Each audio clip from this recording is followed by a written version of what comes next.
Rocky Mountain air smells a lot like freedom. Northwest Liberty News.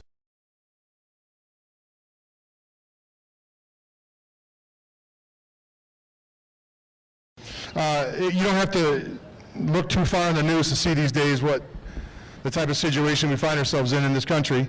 I don't think any of us would be here if we didn't really feel the same way. I don't know if we can put a finger on exactly what's going on. I mean, there's a lot of things, but we just know something's wrong. And this man over here, Joel Skousen, is probably one of the experts in the country when it comes to some of the things that he's going to talk about this evening. I'm really excited to have him here. It was great that he came by. For those of you who don't know Joel, he is actually the editor of the World Affairs Brief, senior editor. And that's a great publication. It's a subscription-based, I think, publication. Great information on there. He's also a political scientist by training, specializing in the philosophy of law and constitutional theory. He's also a designer of high-security residences and retreats. He has designed self-sufficient and high-security homes throughout North America and has consulted in Central America as well. His latest book in this field is Strategic Relocation, North American Guide to Safe Places. How many people in here are familiar with that book, Strategic Relocation? If you haven't got a copy of that book, you're not familiar with it. I mean, it's top-notch. It's literally the Bible of the industry as far as relocation is concerned.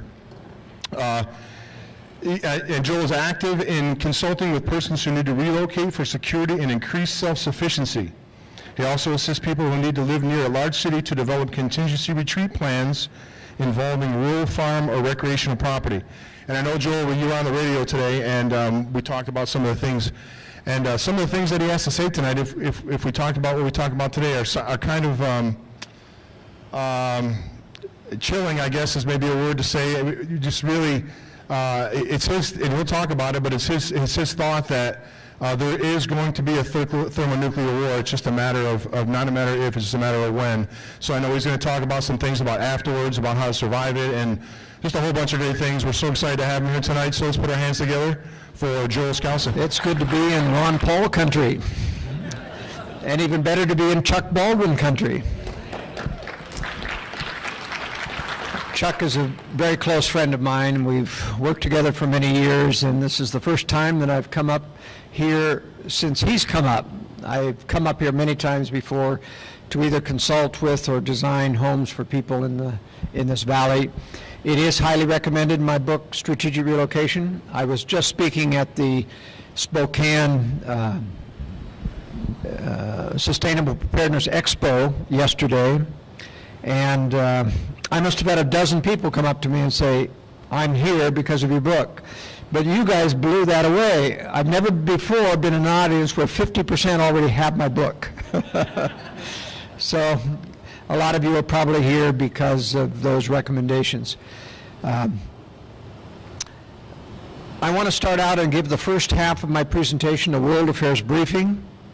I specialize every Friday in taking the major events of the world and explaining to you in terms of what the government is not telling you about their agenda.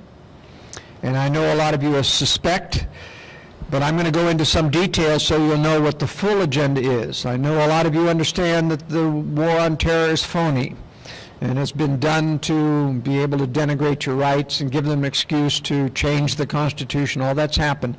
But there's a much bigger and worse agenda yet that this is leading to. And so I'm going to explain what's happening there. And then I'm going to try to explain to you how I think this is going to turn out. Badly, yes, but not without hope, in the sense that, we've been losing our constitutional liberties ever since the beginning. The Constitution was under attack during the George Washington administration, and it's been undermined every year slowly since then. It's taken 200 years to do it. But I'm here to tell you, just as I spoke in my speech at the Utah Valley University, and it's in this DVD here, it's how the Constitution is, why the Constitution is dead and how to fix it. And I'm going to address that just a few minutes before as we start, because I know a lot of you people feel very strongly about the Constitution as I do. My uncle was W. Cleon Skousen, who was one of the modern day patriots. I know a lot of you people know of W. Cleland Skousen. He used to speak all over the western states and the eastern states, wrote the book on the Constitution, and was just a true modern-day founding father. And we would discuss things for years, he and I, about can you really restore the Constitution according to the founding fathers? Now, I know that's all what you want and what I want. But after all of our discussions, and he had a Juris Doctorate in law, and we came to the conclusion the big problem is case law.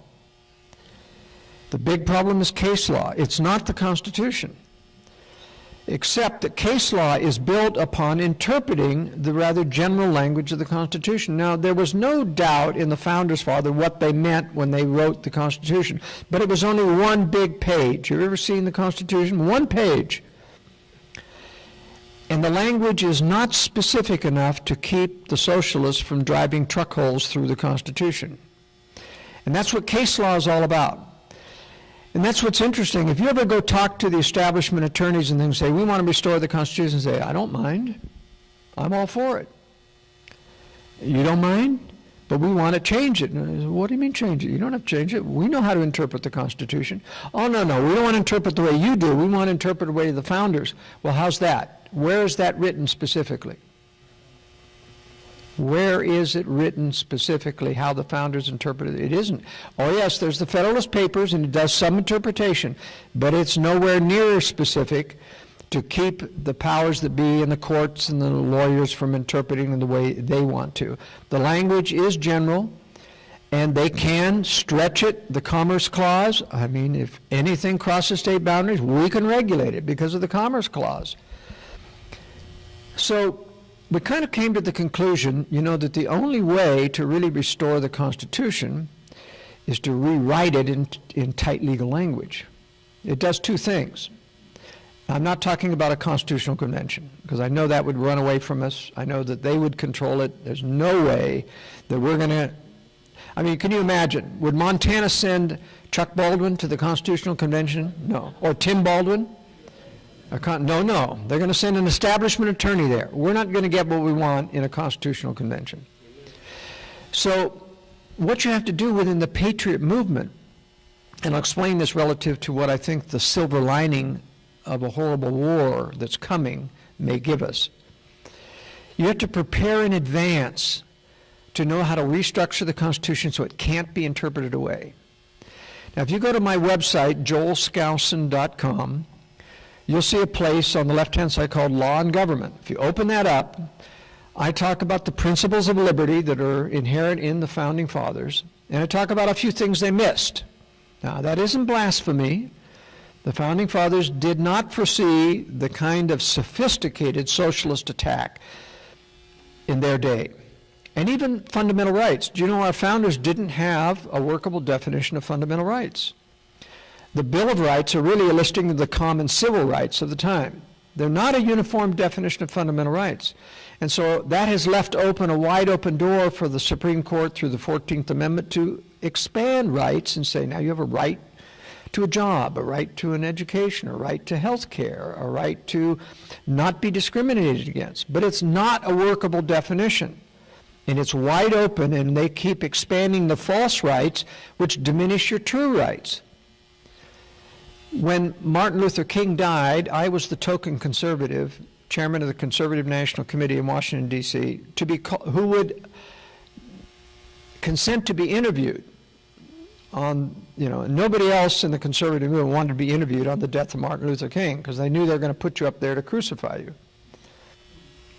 And so I accepted. I was on television in Washington, D.C., and it was during the march on the Mall and honoring Martin Luther King. And so they started out, well, Mr. Skousen, as a conservative, what's your reaction to the death of Martin Luther King? And I said, well, in the first place, I don't honor the man because I feel like he was a terrible hypocrite. He was a reverend, proclaimed to be a Christian and a reverend and preached the doctrine of Jesus Christ, but he was with prostitutes most every weekend in his life. And they were just horrified, and I'd say something like this. And I said, well, how do you know that?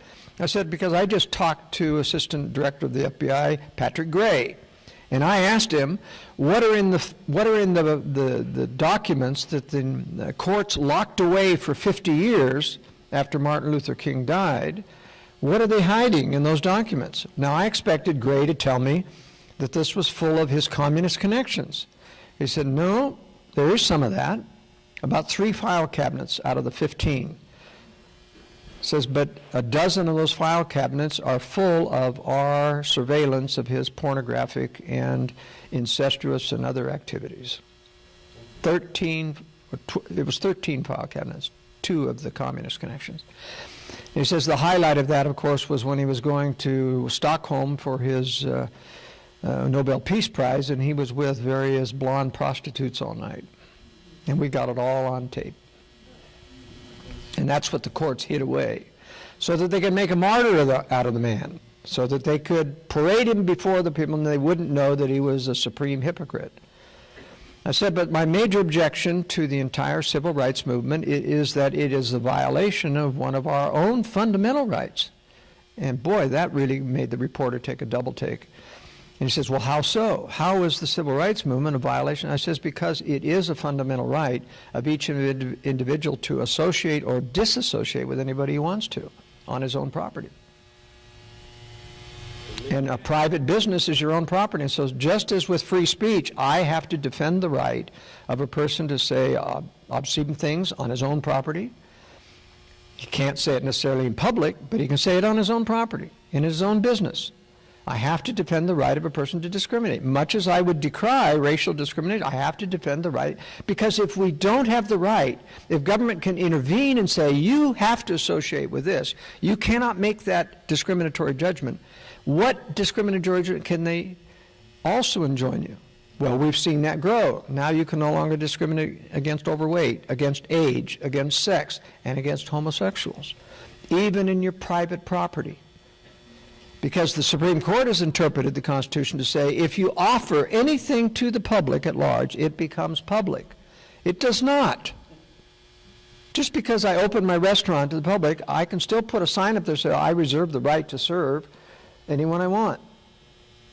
And that's true. So you see, it isn't just good enough to say I want to restore the Constitution because the lawyers don't mind. They're going to take that document and interpret it just like they always are. But if you rewrite it in tight legal language, then they can't reinterpret it because the case law no longer applies because the words are changed now. And you erase, without their permission, you erase all case law. Now the case law is important.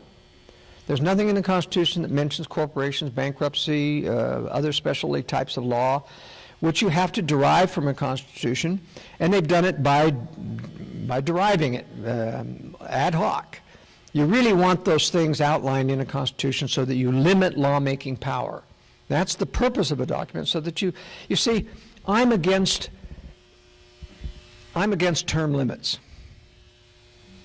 And do you know why I'm against term limits? Because it's a bad solution for conservatives. Liberals outnumber us in terms of politicians willing and ready to run for office 100 to 1. How easy is it to replace Ron Paul if he term limits himself out? If Chuck Baldwin had been elected, how difficult is it to replace him? It's very difficult. How difficult is it to replace a liberal? You've got a dime a dozen. So you see, we put ourselves at a disadvantage with term limits. But it really doesn't solve the problem. What really solves the problem is that even if you elect a communist, feel free to elect a communist. You can't do anything because it's all carefully outlined that it's prohibited by the Constitution. It's prohibited. So you have to have that idea. So if you go through, I've actually done a sample rewriting of the Constitution in tight legal language. And you go through the economic section, and you can't regulate this, and you can't, it's very tightly limited. I mean, you just try to reinterpret around tight legal language. It doesn't happen. Now, why am I telling you this? Because at some future time, I mean, there's a lot of people moving into the Flathead Valley, for example. Your movement is growing. Now, there's a lot of liberal Californians moving in, too, especially up to Whitefish, right? All right, so we're still not gaining numbers. But if I'm right about what I'm going to tell you about what the powers that be are going to do to bring us a war, That war is going to drive people out of the major cities. You know, you people all feel relatively isolated, don't you? Even in a fairly conservative area. I mean, yes, among the choir, you feel like there's a lot of networking, but around your neighborhood and your friends, can you go talk to them about what I'm talking to you about now? They glass over and look at, what is this, a kook? We all feel somewhat isolated. I mean, I'm living in Utah. I come from Oregon, a liberal state, went to one of the most conservative states, Utah, for strategic relocation reasons. And I find that most of them are blind. Yes, they are conservative. Yes, they are family-oriented, family values. But they really don't get it. They listen to the mainstream media. They believe that 9/11 was caused by a few terrorists with box cutters. You know, they believe that ISIS is a real terrorist threat because the media told them so, and the president swore up and down. These are all lies to the people. But these are good people. But they're busy people. They don't have the initiative. And they are somewhat guilty for their position of ignorance because they don't sense that something's wrong. And that's a fault of conscience, because the Spirit of the Lord touches every person, or desires to touch every person, and give them a nervous feeling when they hear a lie on television, a little warning feeling, that's not quite right. It may not tell you what the answer is, but that warning signal says, go try to find out what's really happening. And they say to conscience, oh, I'm too busy. No. They just pass it off. And it's those chronic violations of conscience that is what's killing this nation. And you know, immorality, drugs, bad music, all of that dulls the conscience, dulls the ability of the Lord to penetrate the mind. So people are guilty for the sins of the nation. It isn't just ignorance. But if I'm right about this war coming, and it will be preceded by an EMP strike about 15 minutes before an actual nuclear strike, not on cities. I'm not trying to tell you they're going to nuke cities. Russia and China do not want to destroy the economy of the world. They have their own idea about a new world order, and they want to run it. And right now they're temporarily allied, planning on attacking the West, have been preparing for years, still are. But they intend to strike each other someday, too. I mean, Russians know that and the Chinese know that. So they intend to strike only military and communication targets to black us out, and an EMP strike that starts that off, and that blacks out all the electricity. And so even if your city is not attacked with nuclear weapons, which it won't be, there's no strategic targets here except over the mountain in the missile fields. And fortunately, the wind blows that way 99% of the time. So I don't think you have to worry about that. You will get fallout from Seattle. It won't be as heavy as that, but you will get some from there.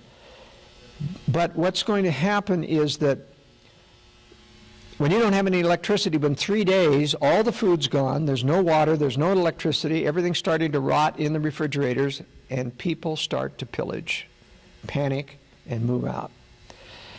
And there's a silver lining in this, because you see, right now we're all spread around uniformly around the nation, aren't we? And conservatives aren't a majority in anywhere except maybe in parts of Utah and Idaho. Even in Montana, you know, you get railroaded by a Democratic government or a liberal legislature, okay? It's a split state. Sure, all the rural areas are mostly conservative, just like in Oregon, mostly conservative in rural areas, same in Washington, but it's dominated by Seattle and Portland. Idaho's dominated by the moderates in Boise, and Utah's dominated by the liberals in Salt Lake City. And so what happens in a war where there's no longer, and I deal with people all the time who say, I just can't relocate. And I said, remember, it's not that you can't, it's just that you can't right now. When your job disappears, somebody in that city, you have no reason to stay. And believe me, when there's no electricity, there's no jobs. There's no reason to stay. And when there's mobocracy in that city, good people are going to be suddenly praying and listening very hard to the Lord about, where do I go? And it's going to be like Katrina. The freeways are going to be clogged instantly, and people are going to have cars broken down. The secondary roads are going to get blocked, and people are taken to the roads. And that sifting process of people not being able to get out of the cities and dying by the wayside. But I think the people who are listening and getting inspired will get through, and I think they'll be drawn to places where there's some peace and safety. Utah's going to end up being quite a haven because it's closer to California than Idaho, and the Mormons will probably knit together faster than any other demographic, just because they have this alternate governor system. You know, they have home teachers over every 5 families, and they report to somebody else. All that means that if the state government goes kaput, and no matter, and they have ham radio networks, they have food storage. I mean, they're prepared. And so, to a certain extent, you see, they're going to knit together faster, and that's going to attract people there. Well, they can't hold it all, and a lot of people are going to go to Idaho, and a lot of people are going to get to Montana. Not a lot as much as to Utah because of the distance and the cold, depending on when this happens. But that's a blessing in disguise, because when you drive out the good people, and the bad people tend to pillage, so the good people get out, they're not going to participate in that pillaging, suddenly you have new majorities being formed. Do you see? You're suddenly no longer alone in this. And they'll need some educating. So you see, if you prepare in advance to know how to tighten up the Constitution, how to get the language down so that you've got documents ready to submit. So we're not going, by the way, when our leaders come out of their bunkers and say the Russians and Chinese deceived us and we didn't know that, they're going to have a solution for you. Because the whole world is going to be in a panic. The U.S. is the protector of the world. It's the policeman of the world, and it's gone. Who's going to protect us against the Russians and the Chinese? Europe will be in a panic. Chinese will take Japan all the way down through Australia. So don't think about retreating to Australia or New Zealand. It's going to be Chinese occupied. They bought up all the mineral rights in Australia. You can bet they're going to occupy to protect those mineral rights. And they got a grudge match with Japan and Taiwan and the Philippines. They want that whole area. So our leaders come out of their bunkers and say, you know, the West has no protection now that the U.S. military is gone. But we have a solution. If we all join together in a global new world order and militarize it, see, they haven't been able to do that. They can't get the UN anyone to pay for a UN military, right? Maybe a few peacekeepers, but not a real military. If we can militarize it, we can beat Russia and China together. And what will people say? They're going to protest about sovereignty? Nah, we've been nuked. You know, we're just crying day and night for deliverance. Anything you say, people, you know, look what 9/11 did. It was the perfect false flag operation. Everybody laid down and said, wow, whatever it takes, government. They signed that Patriot Act, threw a little anthrax at them to really convince the deal, and they were on their road, rampaging through the world based on terror, creating more terror.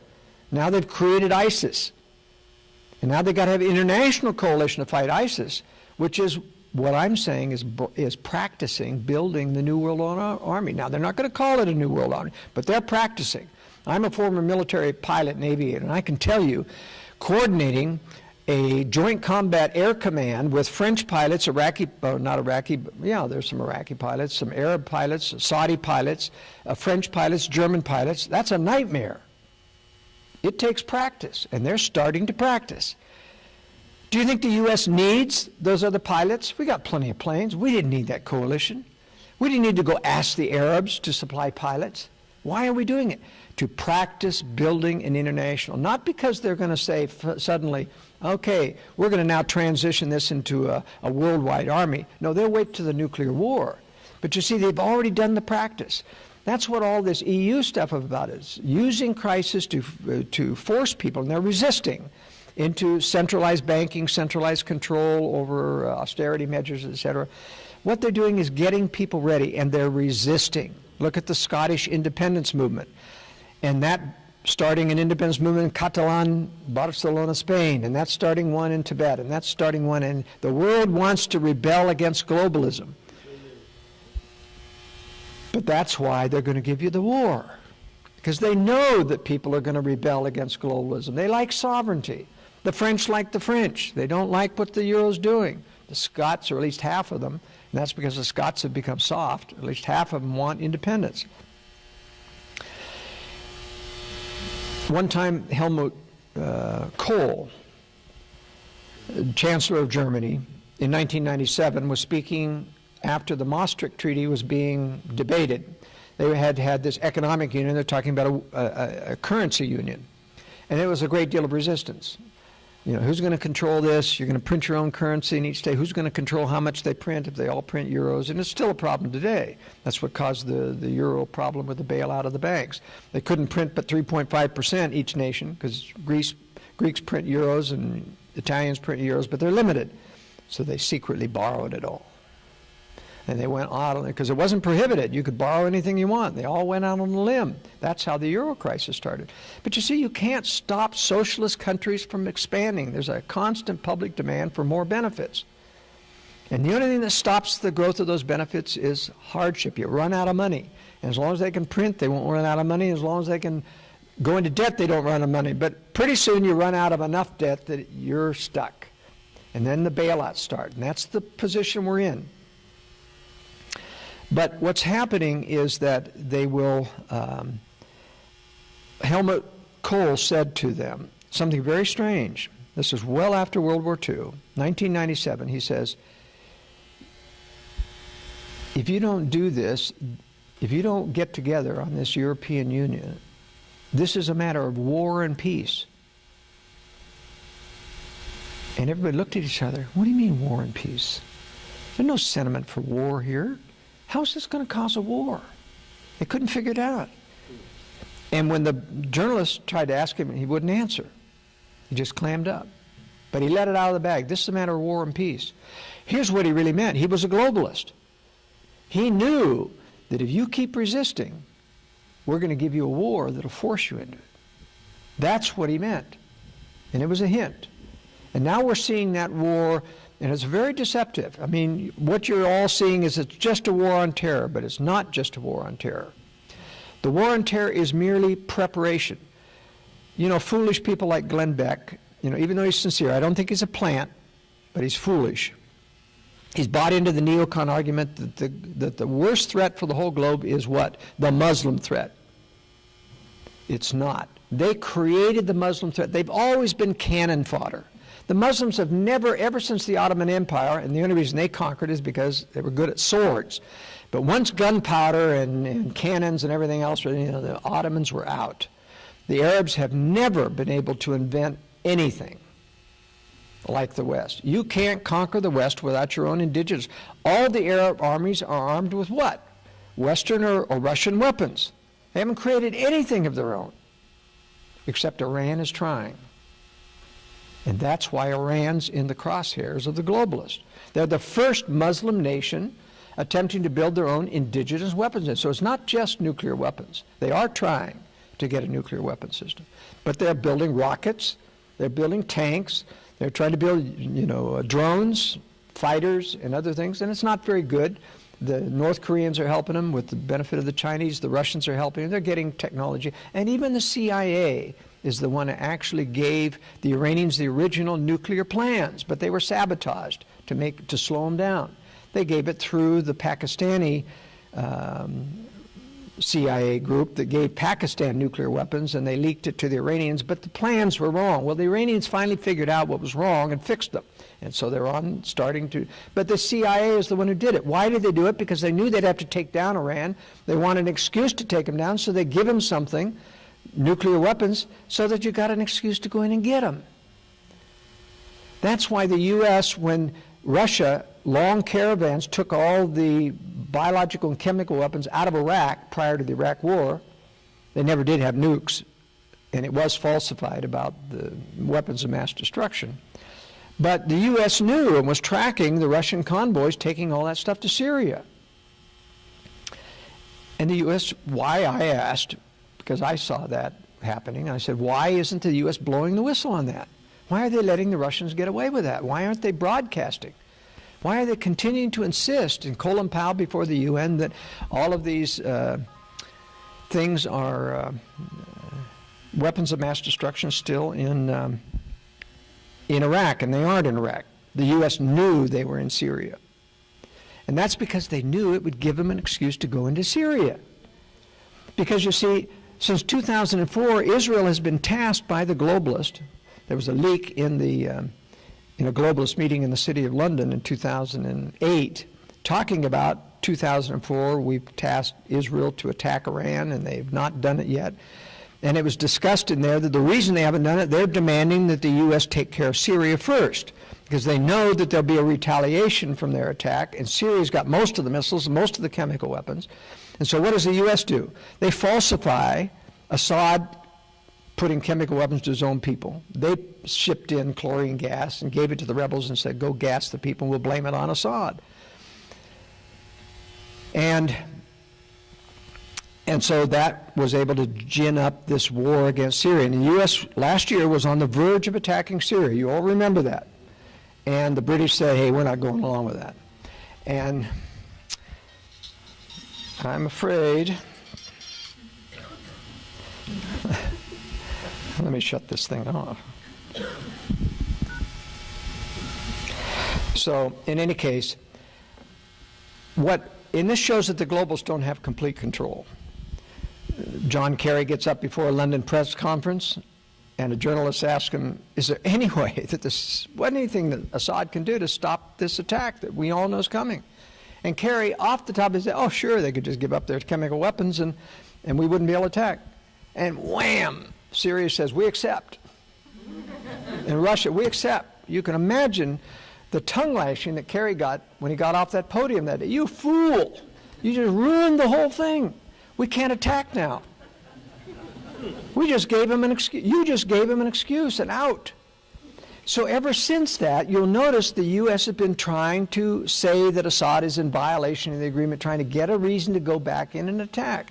And Assad is in compliance. And every time the UN inspectors, yep, Assad's in compliance. He's given everything up. Assad's a real reasonable guy. He's a medical doctor. He knows, I mean, he's not somebody Western trained. This is not like his father. He's not, running around torturing people.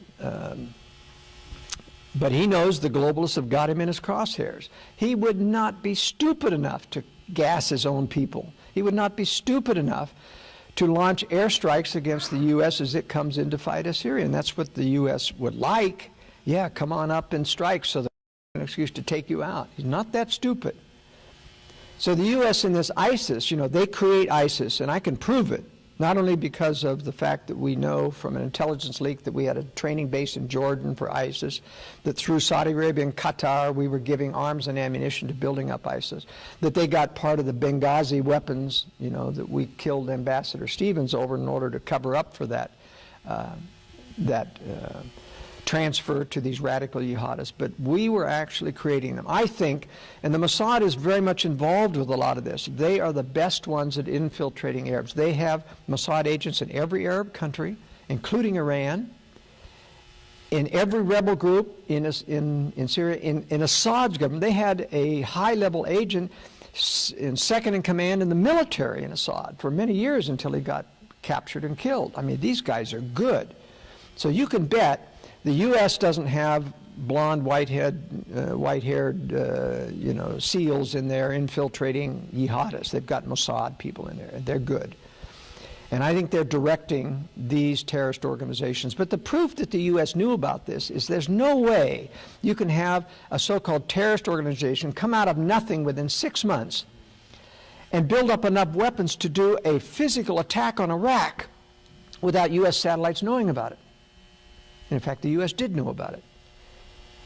And al-Maliki of Iraq knew about it, even from intelligence on the ground. He was pleading with Obama, attack these weapons depots, they're going to attack us. And the U.S. did nothing. Of course not. That's our depots. That's our ISIS. We need another war on terror. Why?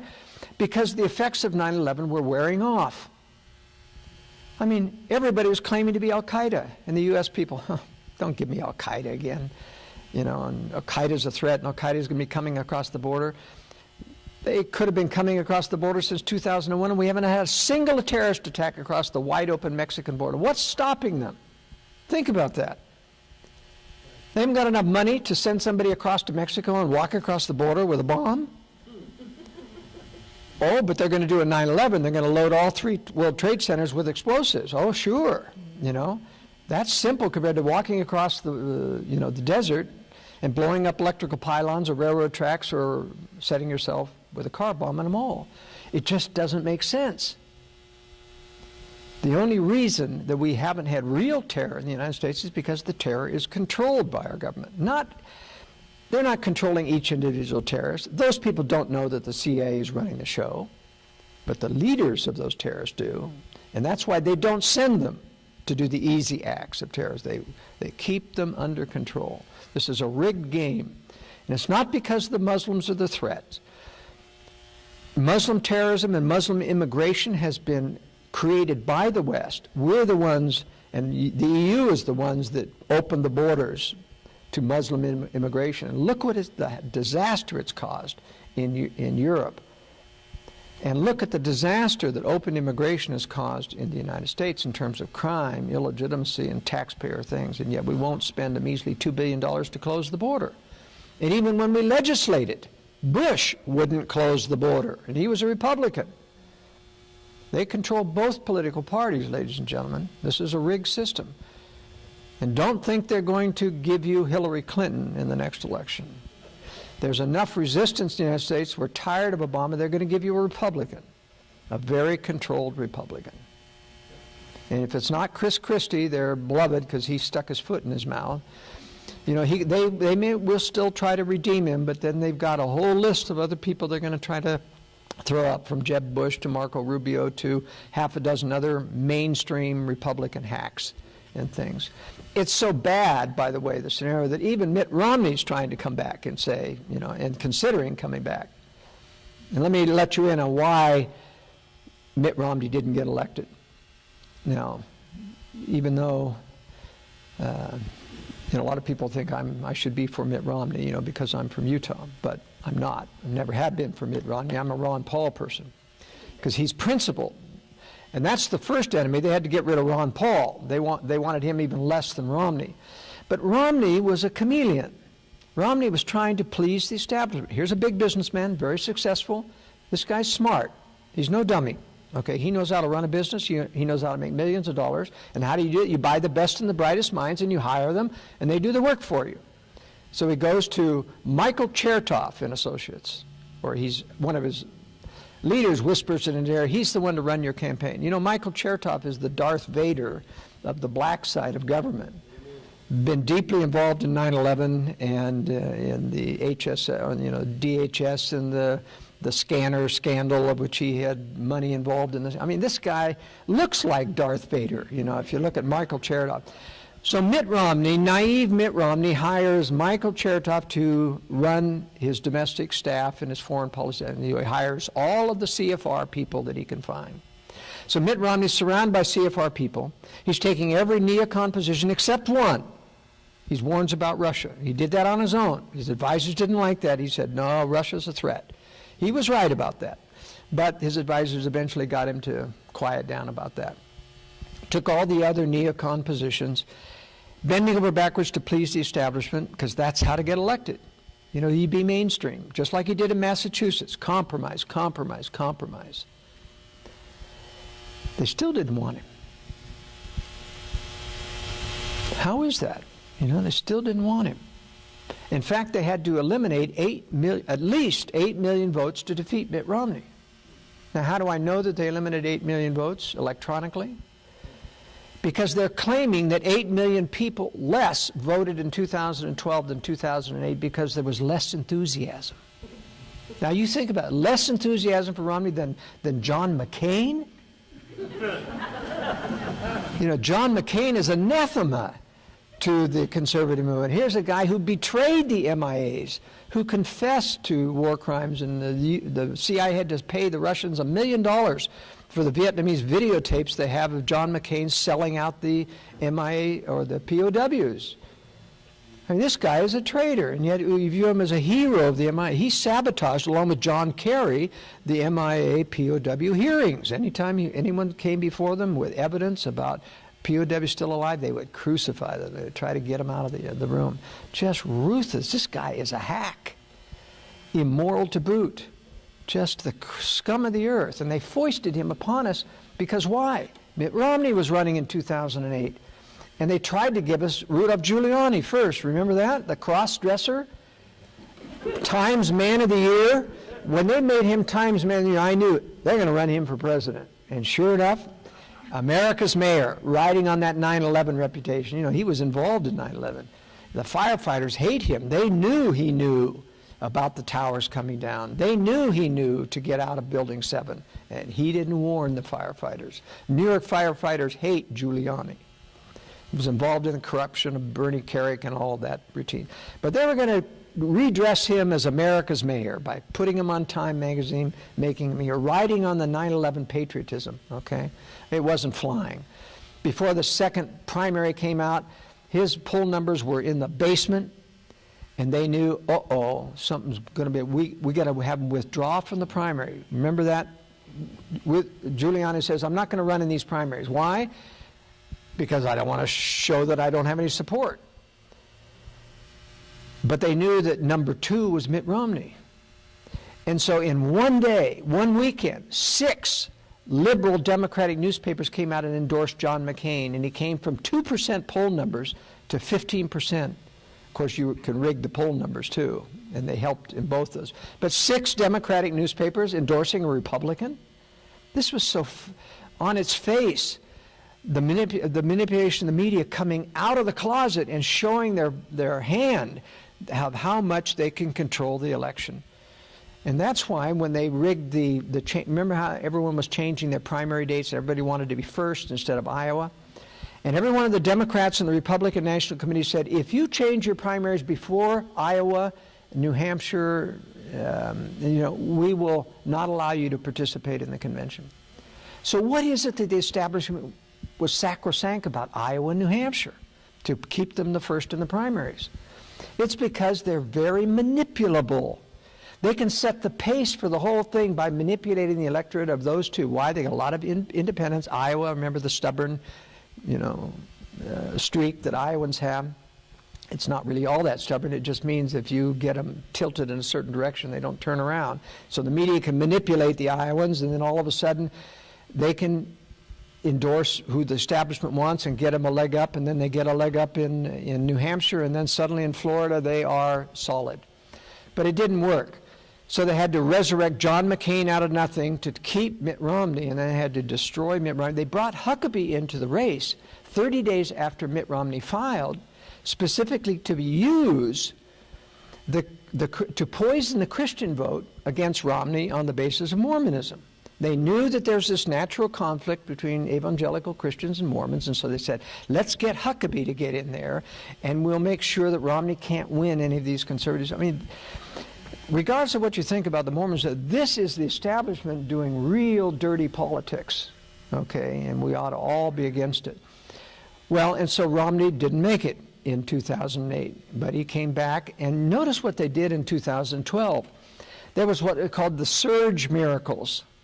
There were no less than 6 people, Santorum, Rick Perry, Newt Gingrich, anyway, there were 6 of them, Kane and various others. Every one of them had a surge. Suddenly, a miracle candidate is number 1.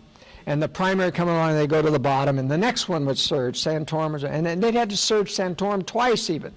I mean, this was just pure manipulation on his face. Nobody surges that fast without doing a faux pas or making a mistake or doing something dramatic. This was just 100% manipulation. How many of you felt nervous when you saw those surges? Instant, Kane comes up, and he's going to appeal to the evangelicals, and then we'll get Newt Gingrich, who's a globalist, trying to foist him on us and dress him up as someone suitable to us. Well, they couldn't. They first of all had to beat Ron Paul, of course, and you know how they manipulated the debates to make sure that he didn't have much to say, and the polls would show that Ron Paul coming out ahead, and they suddenly wipe out the results and then re-scrabble it, and Ron Paul isn't even in there. It's just between Romney and... So they finally got Ron Paul out of the way, and they finally realized we're not going to be able to stop. Ron Paul's out of the way, we're not going to be able to stop Romney, so they let Romney win. They couldn't stop him from winning.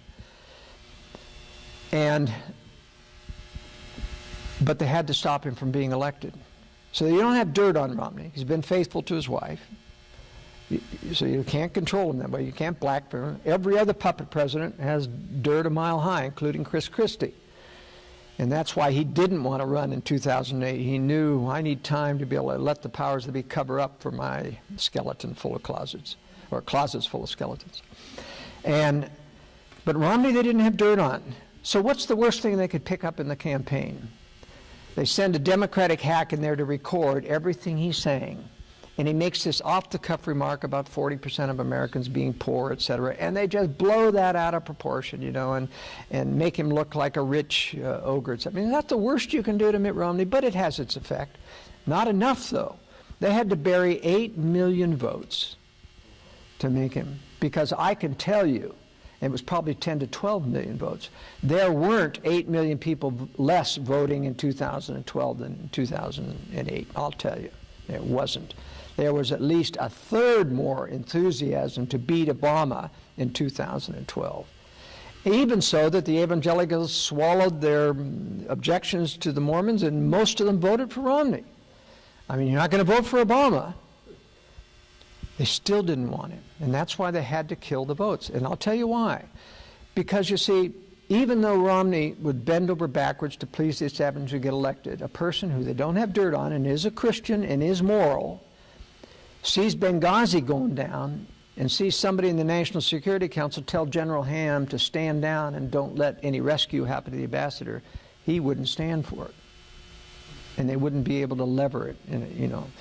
Reagan was the last president we had that wasn't controlled by the establishment. He got in spite of them trying to stop him. Now, Reagan wasn't, he did have some skeletons. I mean, he had been immoral in various periods of his life, so they could, you know, put some leverage on him. But what they got Reagan on is, after that nomination speech that he won, they got the three heads of the networks in with him in a room, and they threatened him basically that, you know, we can crucify you in the press, or we can look with favor if you take George H.W. Bush as your vice president and let him control your transition team and who staffs your administration. And that's what Reagan, he made a deal with the devil, because he said, I'm still the president and I can overrule. And he was bucking them all along the way. And that's why they said, we'll fix you. Let's throw an assassination attempt at him. And believe me, after that, he and Nancy went into soothsayers and Gene Dixon and trying to go to the occult to protect him. Not exactly a true religious response. But he knew he was under the gun. They were going to kill him if he didn't, you know, play along. And so he did play along to a certain extent. But he wasn't one of them. Okay, Mitt Romney wasn't then. They cannot have a person in the White House who has any principles, because they will see black operations, they will smell a rat, and they will have the authority to go in and do that. And then they'll have to control him. And that would then tell Mitt Romney, strip the blinders off, Mitt, there really is a conspiracy, you know.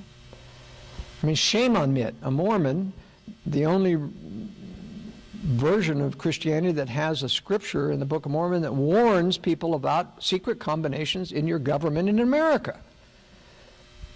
And what does he think? It's the mafia? And shame on him. He ought to know better. So they're going to control the next election as well, and we're going to give a phony Republican, I can guarantee you.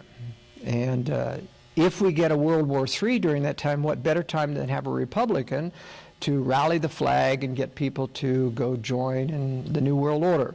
If the Democrats did it, you know, you'd say, hey, you know, this isn't right. If a Republican does it, most conservatives say yes, and that's the danger. Republicans do a great deal of damage to us. Only George Bush could have got away with what he did. We had as much constitutional loss under George Bush as we have under Obama. And guess who gave us Obamacare? It was a conservative justice, John Roberts. Well, I'm here to tell you he's not a conservative justice, and he has a lot of skeletons in his closet. They don't let anybody get on the Supreme Court unless they have dirt on them. And I'll let you guess what it is, but he's not straight. And so all it takes is a telephone call, John, we need you to switch your vote, you know, on this. Well, how am I going to do that? You know, it's clearly unconstitutional. Well, let's just call it a tax, you know, but they say it's not a tax. It's right there in the bill. It's not a tax. It's a penalty, you know. We can just say it is, and what can they do? You're the Supreme Court. You can say anything you want. The nation has to accept it. And he did so. You think Clarence Thomas is a conservative? Yeah, he is a conservative. But it wasn't just Anita Hill. He's a serial adulterer. A lot of women that he has forced himself upon. They had the goods on him. But they protected him because they want conservatives in there who can fool you into thinking, yeah, we got a conservative court. But when they can they can give the phone call in the night to Clarence Thomas and anytime get him to change his vote too. John Roberts was just new enough that it was easier for him to get away with it. I mean, they don't have absolute control in the world, but they have effective control, and that's what you need to understand. But what I want to tell you about world affairs is that, and this is how I got into, had my eyes start to be opened. I read at the age of 17 my uncle's book, The Naked Capitalist. And it's about communist infiltration into the government and the loss of many countries to communism. It's a very good book even to this day. But what came out in my mind as I read it was, yeah, there's a lot of communists in the Roosevelt and Truman administration, and even left over into the Eisenhower administration. But every time McCarthy tried to root him out of government, it was non-communists that were keeping McCarthy from rooting them out. It was non-communists protecting the communists. So how do you explain that? Well, eventually I came to the conclusion that some of these communists in government were in fact not communists at all. They were globalists, masquerading as communists, facilitating getting communists into the government. And two of the primary ones that I've determined were globalists were Alger Hiss and Harry Hopkins. They were suave and debonair and sophisticated. They just didn't fit the mold of the typical communist operative. Dark, surly, hiding between, suave, debonair people don't join the Communist Party unless you're going to do it to facilitate a higher purpose. And I think Alger Hiss, Whittaker Chambers said he did. He was a communist. He was part of my cell. And he was right. But what he didn't know is that he was a globalist going in, joining, then acting as a conduit to bring all the other communists into the administration and protecting them. There's only one reason to explain why the mainstream media protected Alger Hiss years after he was convicted of perjury. Years he was there. They didn't rest until he was 80 years and finally 83 and got him out of prison. They don't do that about communists. And by the way, Barack Obama is not a communist. He sold out to the globalists a long time ago. They don't make communists wealthy. They don't give them properties in Hawaii worth $14 million. They do that to people who switch sides and become globalists.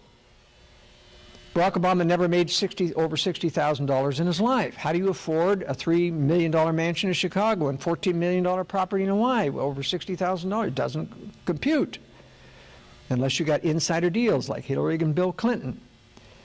That's the sign when you know they cross over. Yeah, they use communists, and Barack Obama brings in some leftist communists and even Muslims in the staff in the White House. But he does that to divert you so that people like Dinesh D'Souza can write these really knee-jerking patriotic movies about 2016 and Barack Obama. He's the problem. He's the Marxist. Get rid of him and you're saved.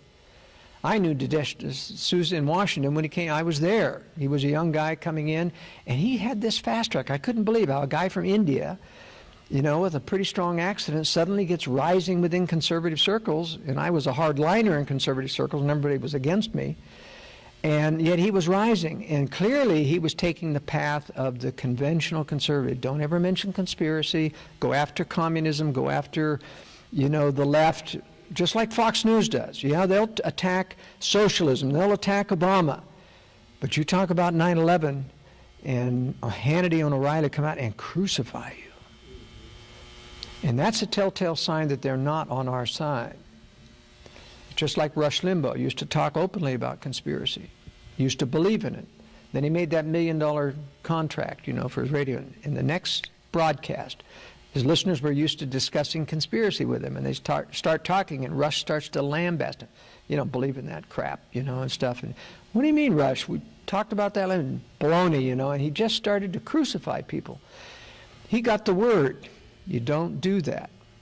And Glenn Beck is a little bit different animal. I think Glenn Beck is sincere. He really does believe my uncle, who was his mentor in terms of learning about the Constitution. But Glenn Beck is a funny animal. He comes from a rock music background, an unstable divorce background. He hasn't made a lot of good decisions in life. So he's kind of unstable. I think he's got some chronic bad judgment and conscience. Okay? That's the only thing that explains that he's got a sense of where truth is. He starts going on Fox News towards George Soros, and it leads him to globalism. And he gets in there and he's starting to really talk about he's right up to saying there's a conspiracy to take over liberty of America, and Fox News cuts him off. He's getting ready to talk about 9/11 and expose the fact about there really is a problem with the official story in 9/11. And he goes on Fox and Friends and talking about today's program, everybody watch it, I'm going to talk about the evidence that 9/11 really was a contradiction in the official story. And I thought, wow, Glenn Beck is finally going to accept conspiracy. And the show comes up and he says, now I have to reveal who my secret source is about 9/11. My investigative team is Mr. Meigs from Popular Mechanics, the official government debunker of 9/11 is who he hires to be his investigators. I mean, it's just incredible. Glenn Beck, you fool, it's like Mitt Romney hiring the CFR and expecting to have a conservative administration to do that. But you see, just because people make big mistakes like this, it's not because they've sold out. A lot of people say Alex Jones is COINTELPRO and he's on the other side because he doesn't condemn Israel or the Mossad often enough. Well, I know Alex. He's sincere. He's like a bull in a china closet. I mean, he can't control his emotions many times. He's got a lot of weaknesses, but one of those is not being a CIA agent and poisoning the movement. He does enough damage just by losing his temper, But Alex is sincere, and I'll tell you, his organization gets the truth out. Now, I won't vouch for the conclusions. He hypes the conclusions too much. But with anything that comes out, most of the details that come out in Infowars is good stuff. It's just they warp it into hype or about imminent collapse or imminent martial law.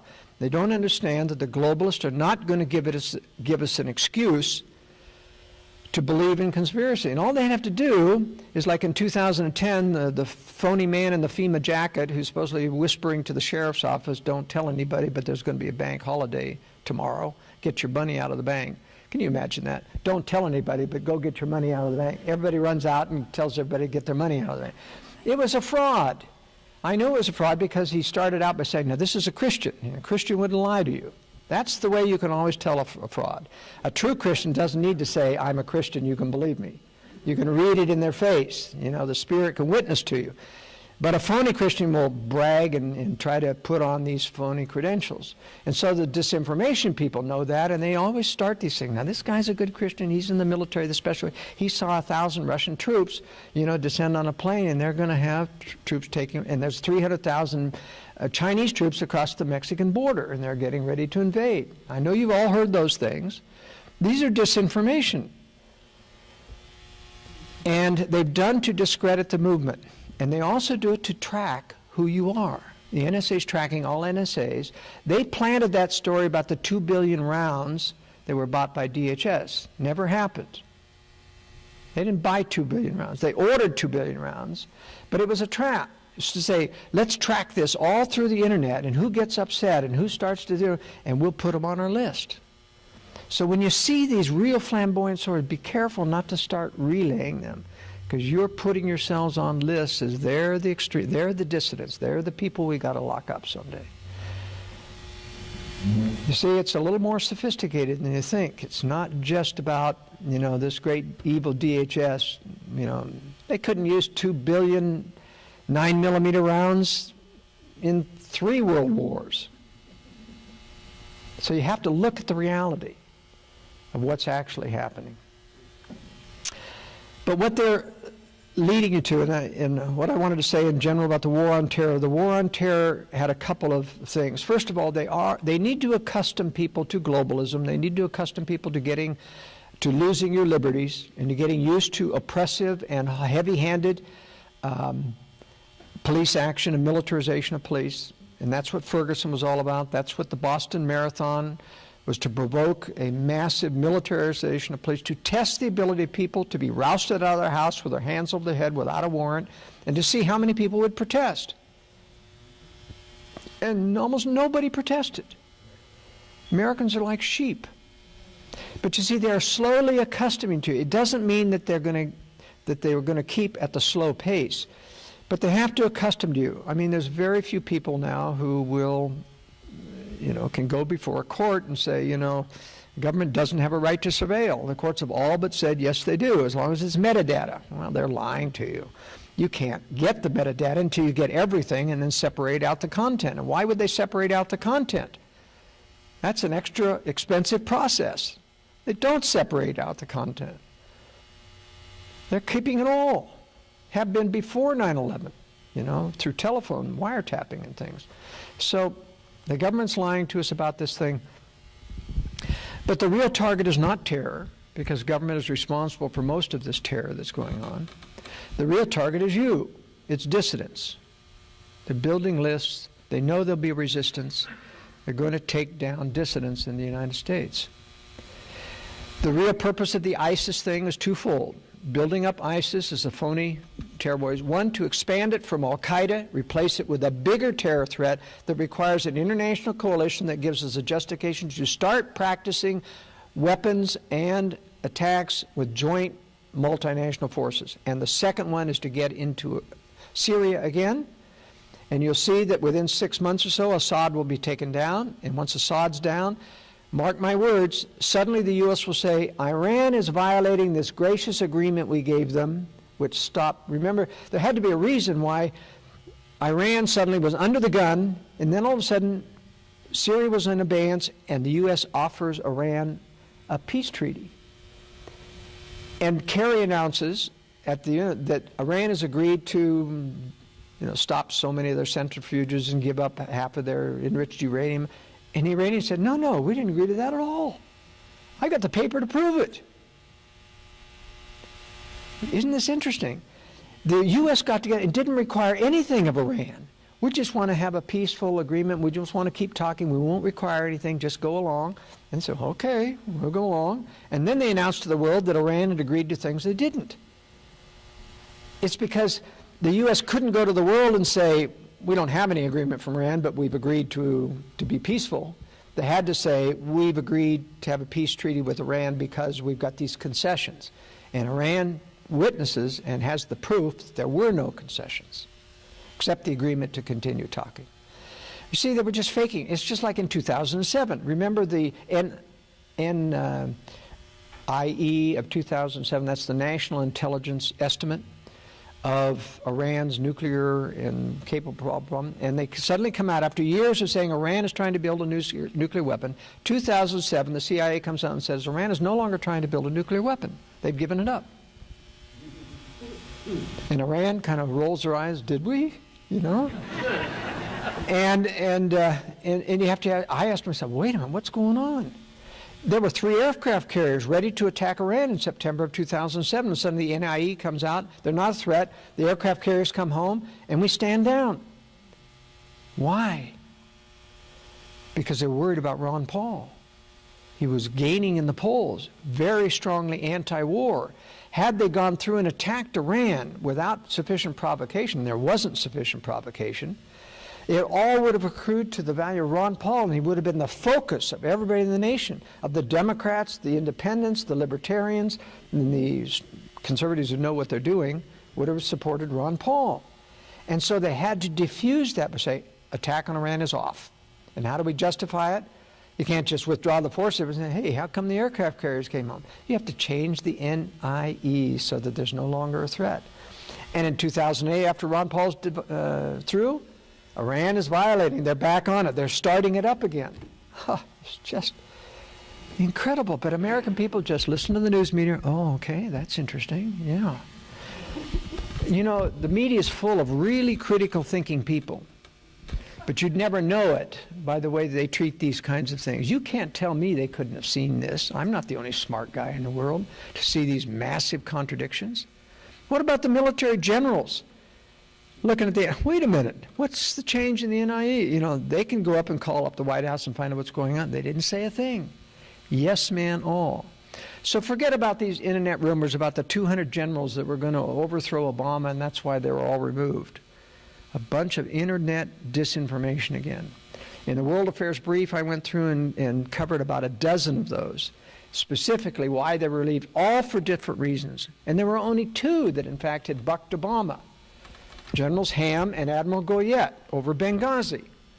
But both of them, I said, they couldn't have got to that position unless they were yes men. Now, they weren't yes men bad enough to see a stand down go on. I mean, these were military people. They weren't going to let an ambassador die. When they told him to stand down, he said, to hell with that. I'm sending him in. And 30 seconds later, his subordinate comes in and said, I got a call from the National Security Council, and you are relieved, General. And then General Ham goes before the committee, and he's obviously been talked to.'s retired since then, and he denies that there was ever any stand-down order. Because had he admitted it, the first word out of any decent congressman would have been, who gave the stand-down order? And it wouldn't have been Barack Obama. He didn't know anything about it. People in the National Security Council run the show. The president's handler is almost always in foreign affairs the National Security Advisor. And that's one of the proofs of conspiracy. 2009, Munich Security Conference. In February, they gave an award to Henry Kissinger, private award, Munich Security Council, for his great contributions to international peace. The next day, General James Jones, Obama's National Security Council advisor, former Supreme Leader of NATO, former Supreme Commandant of the Marine Corps, James Jones gets up and begins his talk. I want to thank the Munich Security Council for giving this honor to Henry Kissinger. At the National Security Council, we have a hierarchy. We get our daily marching orders from Henry Kissinger and Associates, passed down through Brent Scowcroft and Sandy Berger. He didn't say suggestions. He didn't say we get an occasional phone call. He said we get our daily marching orders from Henry Kissinger, who has no position in government. Do you realize that's a proof of conspiracy?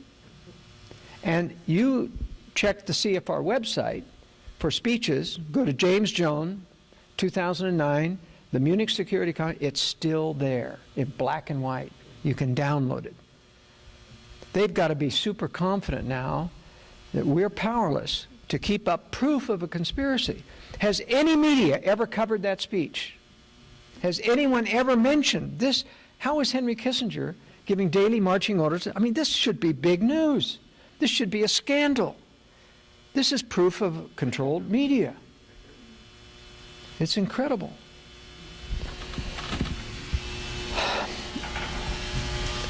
So the purpose of this phony war on terror was to do a couple of things.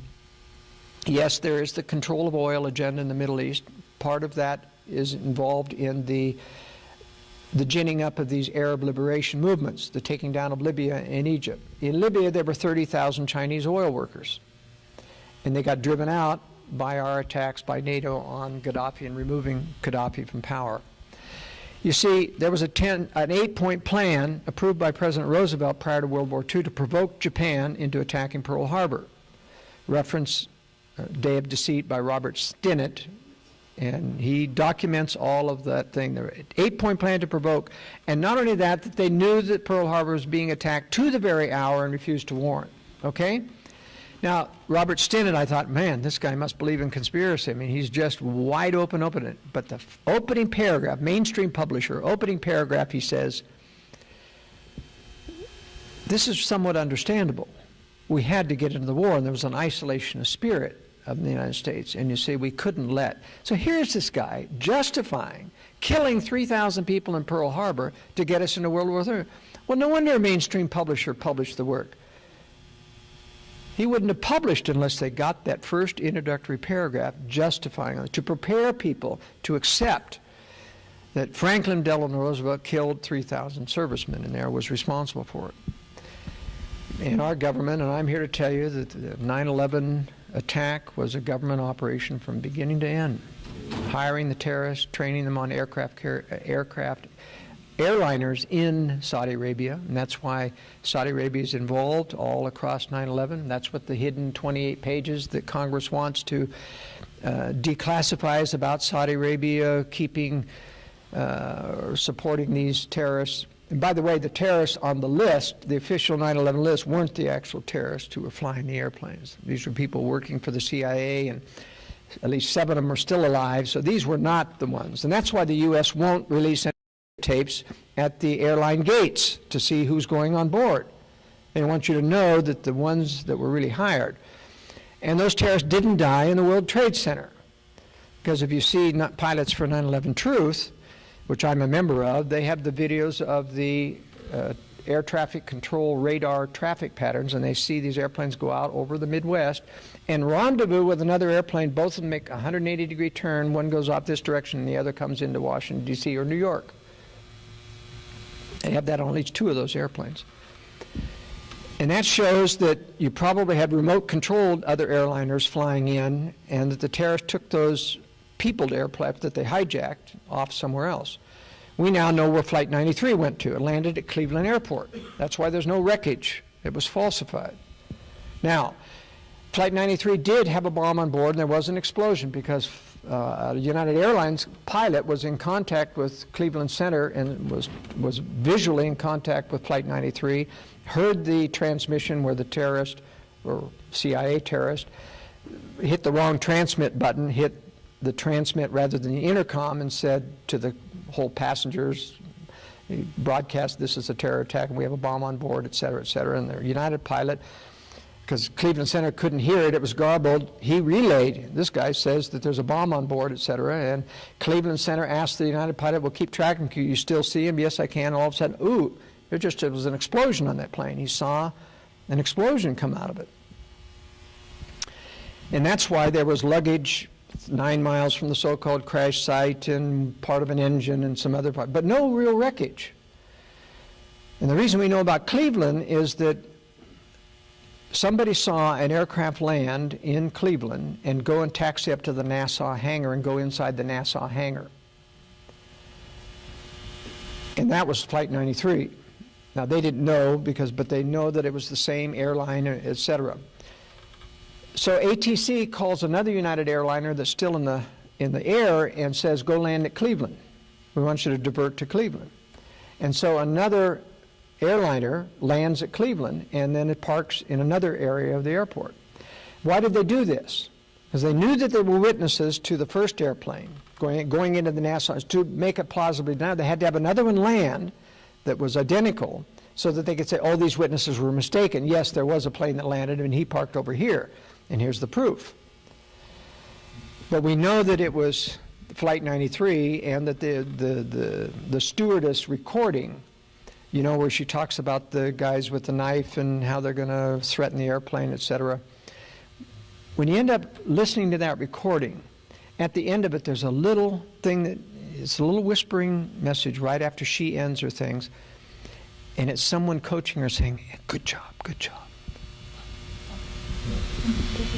You see, inside that hangar, this is a matter of national security, you know, everybody's afraid. Here the airplanes had an explosion. So get the stewardess aside and say, okay, look, you know, for national security, we need to have, there's a terrorist problem here. We need to have you say this and this and this and this. And then, good job, good job.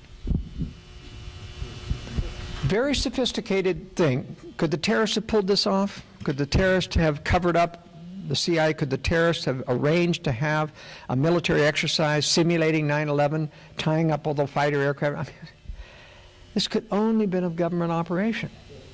So I could speak all night about that, but the purpose of the war on terror is to begin to justify the diminution of your civil rights and constitutional rights in the name of terror. And we have seen that in spades all through NDAA and indefinite detention. And of course, the poor guy who was in the brig in South Carolina, Judge Marcia Clark finally says, you know, the speedy trial provision doesn't apply. You're supposed to have a speedy trial. It doesn't apply here because they had never accused him of a crime. So they can put you in jail, according to this judge. And as long as they never accuse you of a crime and never indict you for anything, they can keep you indefinitely. And the speedy trial provision doesn't prevail. I mean, what's the Constitution mean? That's what I said. It's dead. The only reason they keep ruling according to the Constitution is to make you think that it is in effect. And they do rule according to the Constitution where it doesn't matter. But when it's NSA, whether it's shutting down Yahoo or Quest, who objects to an NSA surveillance order, they just throw it out the window. They do whatever they want. So it's dead. It just hasn't been used on you or I yet, and so you think it's still alive, but it's dead. Because they control the judges, they control the legislature, there's nobody to stop. There is no 3 separation of powers anymore. There's no three separations of power. They control all the Supreme Court, they control the executive, whether Republican or Democrat, and they control directly about 75% of Congress. Not everybody. And I'm not saying that every one of those that are controlled knows what I'm telling you about the agenda. They don't know that a nuclear war is coming. They don't tell them that. But they do put enough pressure to know, look, we got dirt on you. Do what you want, be conservative for a while, but when we need you, we want you to vote this way. And you have wolves in sheep's clothing. You got Lindsey Graham claiming to be a fundamentalist Christian in South Carolina. He's a raving globalist and a neocon. You have John McCain, of course, he's more transparently evil than Lindsey Graham, but this is very difficult. Difficult for Christians to perceive wolves in sheep's clothing. You're too trusting. Too trusting. Not you here personally, but Christians in general are too trusting. I'm sad to say, and Chuck agrees with me, we talked about this at dinner, is that most Christian churches are social clubs. They won't talk about anything real, anything that really impacts real lives, nothing that will make people uncomfortable. We don't want people leaving the church, We want your youth to stay, so we'll bring the world into the church. Rather than be different and a royal generation, we'll bring the world into the church so that we keep her. Sorry, do you want to take any questions? Do you want to take some time to have some questions? We've got about a half an hour left. Okay. We have to be out of here. Let me take a few questions about world affairs, and then I'll give you a few preparedness suggestions, okay? Any questions? Sir, in the back. Howdy, thank you so much for that talk. Simply, I want to, you kind of, a little bit earlier in your talk, you talked about how the war on terror is it's a training ground. That really what's happening with NATO is that they're utilizing a lot of the special ops forces, they're integrating it, they're trading with all our different partner nations in order to put together a new world order type army and military. I'm wondering if you're familiar with Senator Gary Hart's book.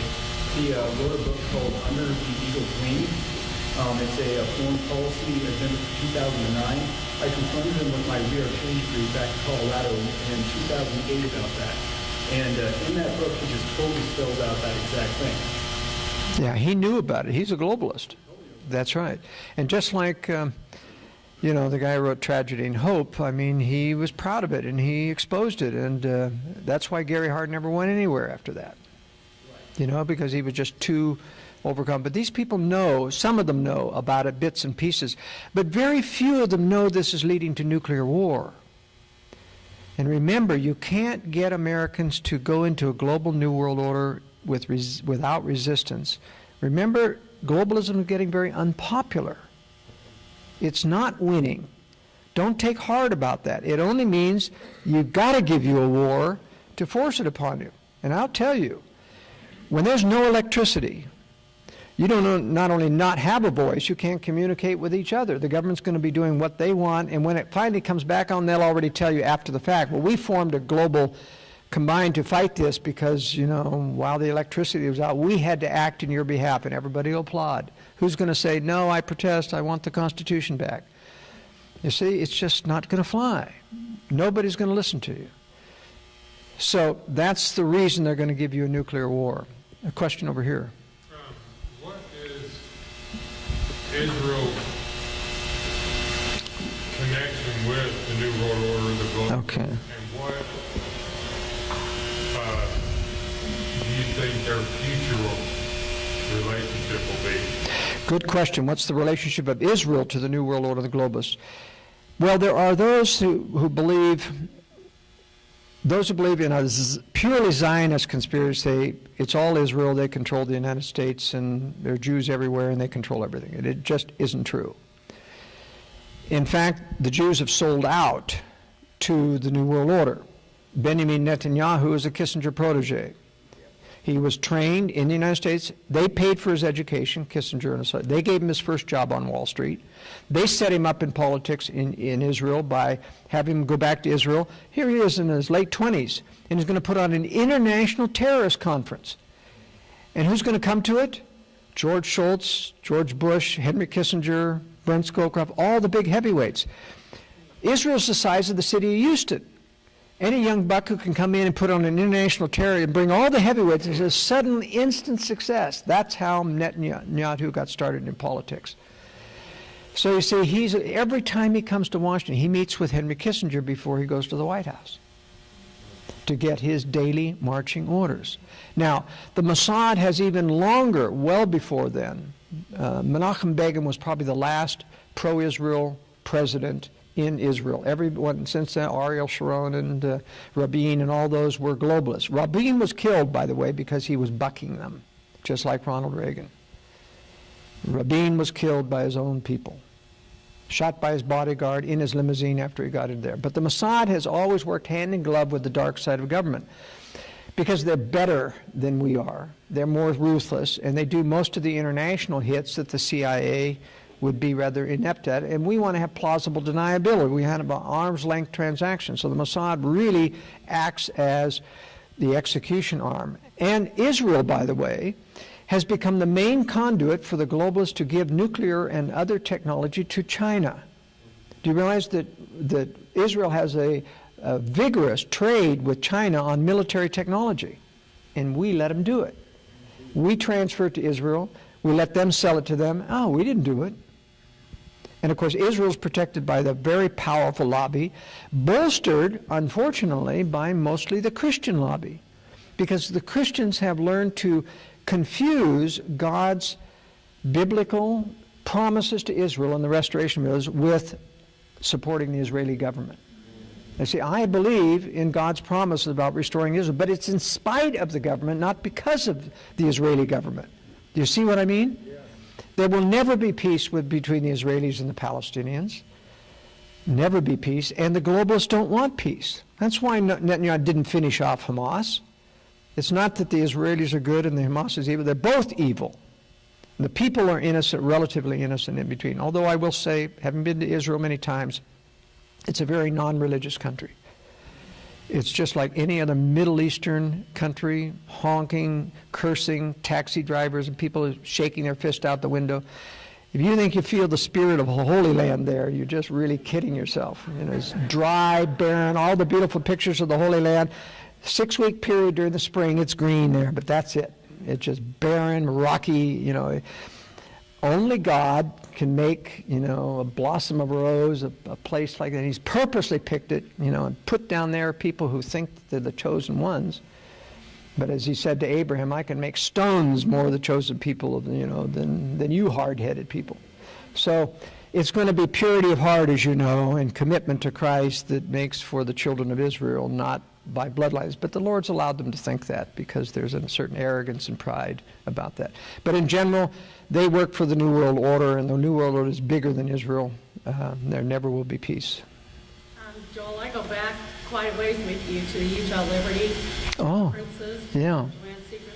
Of course, yes, yes. And I agree with you, but I've also seen some really good things happen. You know, I'm writing a blog. I keep writing, and I know judges are reading it, because, you know, on statutory interpretation, number one, you look at the plain language. If the plain language of the Constitution is clear, they're not to go beyond that.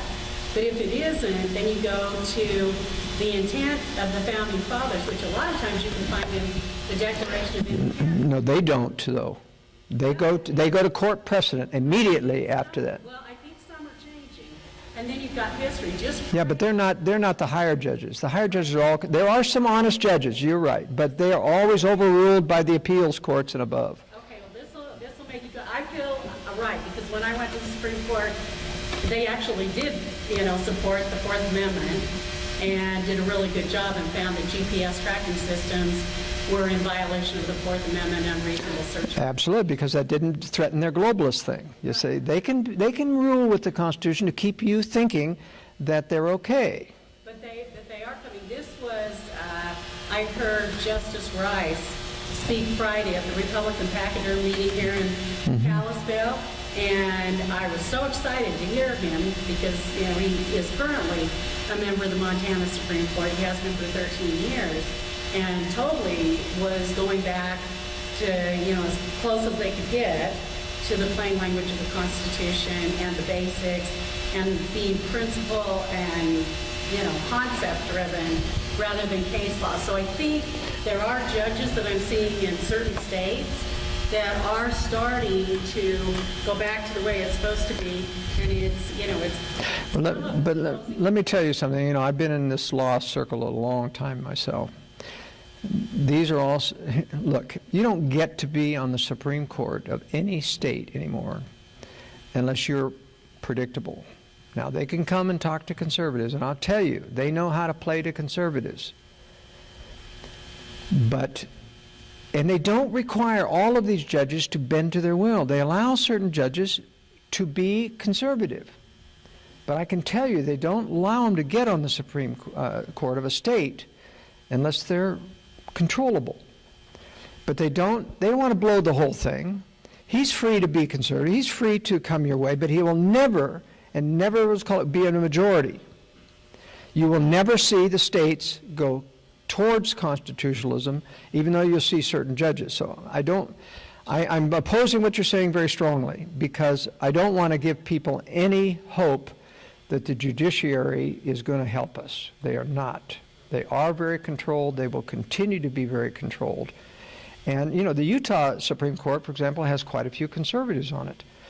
And they are conservatives in a mainstream way, but they will not do a real strict interpretation if it's something that they get pressure on. And, you know, gun issues are very, very big.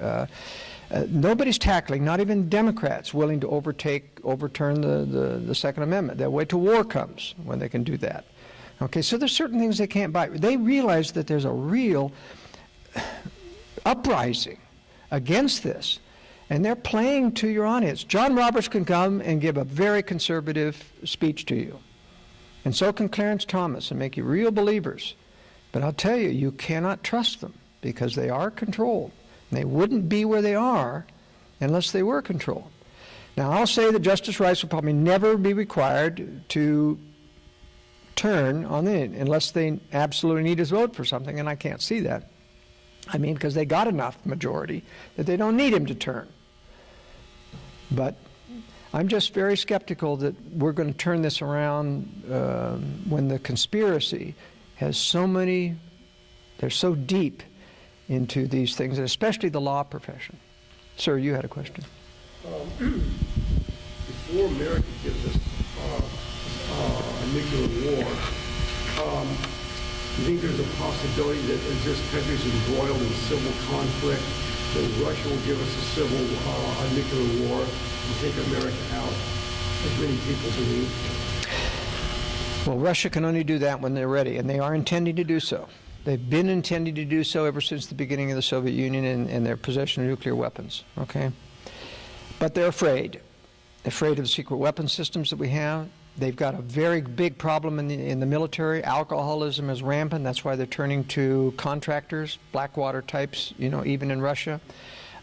Marriage is on the rocks in Russia. Nutrition is bad. Alcoholism, as I said, is bad. Health is bad. They've got a real problem. And that's why they are going to depend on nuclear weapons to do so. But there's not going to be an economic collapse in this United States before this war.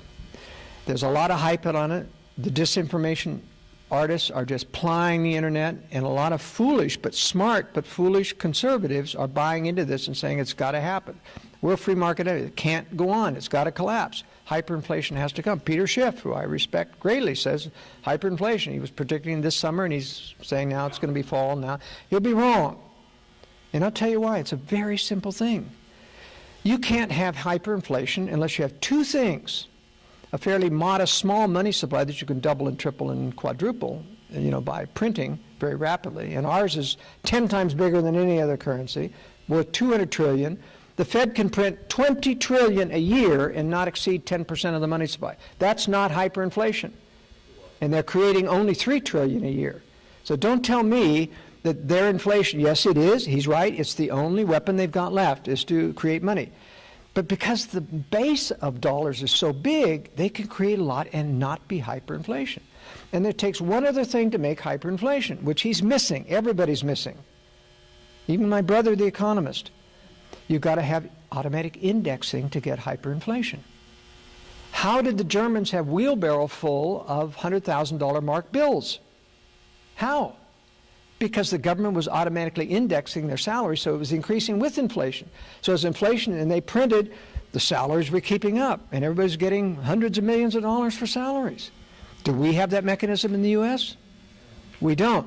So if we have 20% inflation, suddenly you can't afford gas. You can't afford half of the groceries, and you stop buying because you can't invent money.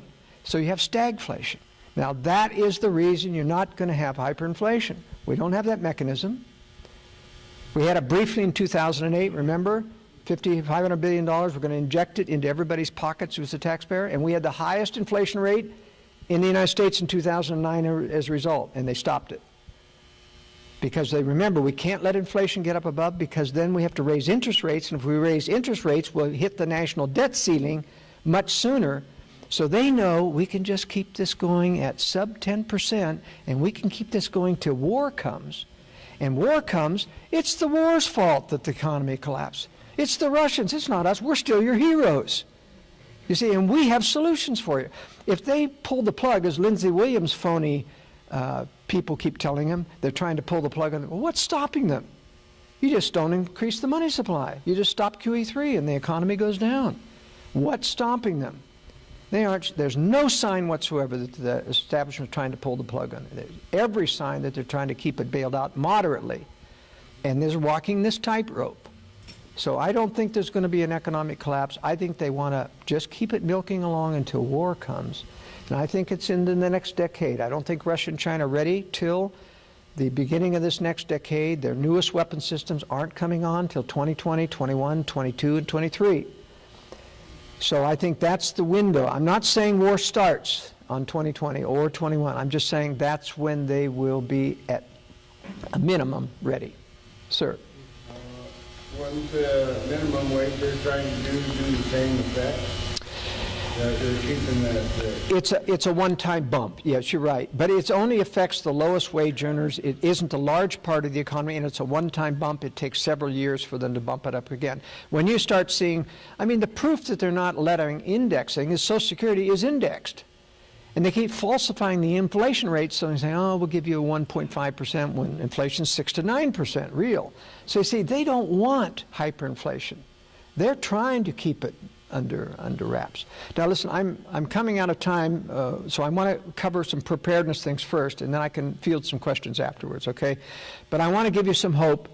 As I say, I think the war does a great thing for us. It drives the good people out of the cities. They'll make their way to safe havens in the West here, and I think we'll have new majorities. We've got to be prepared to teach them about how to restore the Constitution. That's one thing. But you've got to survive the war to be able to teach people and receive them and help them, right?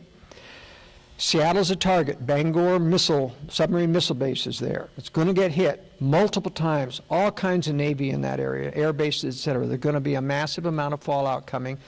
And the prevailing winds do bring it as far here. So you need to be prepared for fallout. It's not enough to have food storage. That's important. It's not enough to have water storage, generation of electricity. All that's right and good. And you need to do some EMP protection as well. And I cover that in my big book called The Secure Home. Unfortunately, in the conference on Sunday, I sold out of all of those. But I do have a couple of books. One on the strategic relocation, which half of you have. Most of you don't need that if you live here because it's highly recommended. But if you have children, grandchildren, and other people who are in Seattle and in other target areas, and you want to convince them that there's a better way and what the threats are, this is the book to get for them. And these are pretty deeply discounted here at my talk. But I do have the High Security Shelter book. This is probably the best deal. It's only normally $25, but it's only $15. This is how to do a fallout shelter in an existing basement. Don't have to excavate. You do it without a permit. It's inside your house. Nobody knows. And you can get fallout resistance within your own business and learn how to conceal it. We talk about concealed cabinets, solar, the battery systems in there, the ventilation, the filters. It's all in here, a short book. It's people's best hope to be able to get within their own basement and conceal it, wall off a portion of the basement, and have a fallout shelter. And the materials for doing this cost less than $4,000. So, and it's a do-it-yourself book. So that's a real handy one. Then I have several copies. And another little booklet, 10 Packs for Survival. It's storage and barter lists, 10 areas that you need to make sure that you stockpile. Because remember, when this war comes, EMP comes, these bank accounts are not going to be available. If you don't have money outside the bank, and if you haven't already spent it and built up a stockpile of the things that you normally need, light bulbs, and don't forget glues, screws, bolts, nuts, and things that you can't manufacture in the home. They're going to be like gold. Do you have a grabber screw? Do you have some tape?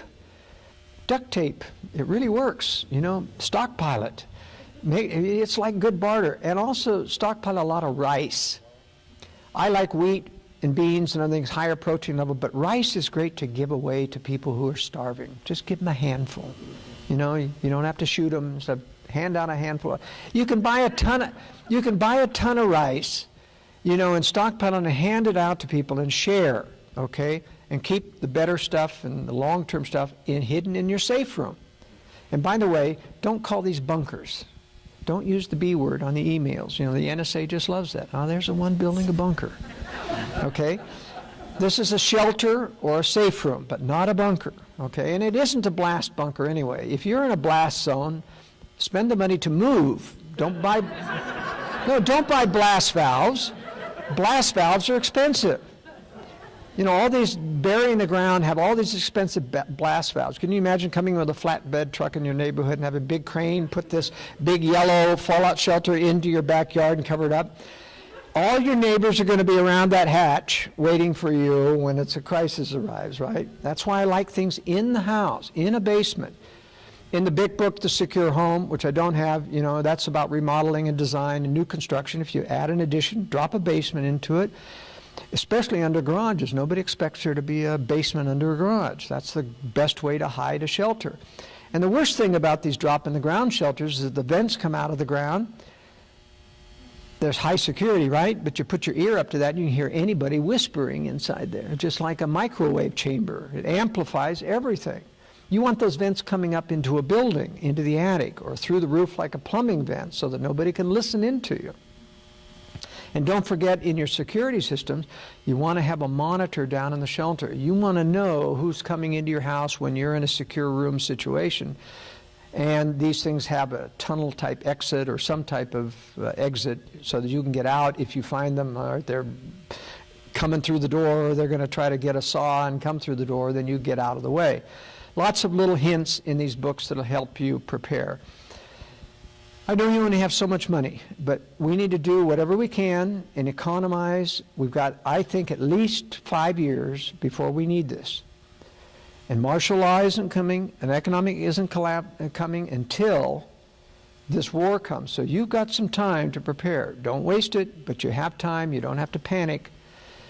But I hope that you get some help from these books. It's been a great pleasure to be with you. I've enjoyed it so much, and in meeting you, I'd be happy to field some questions informally afterwards. Thank you very much.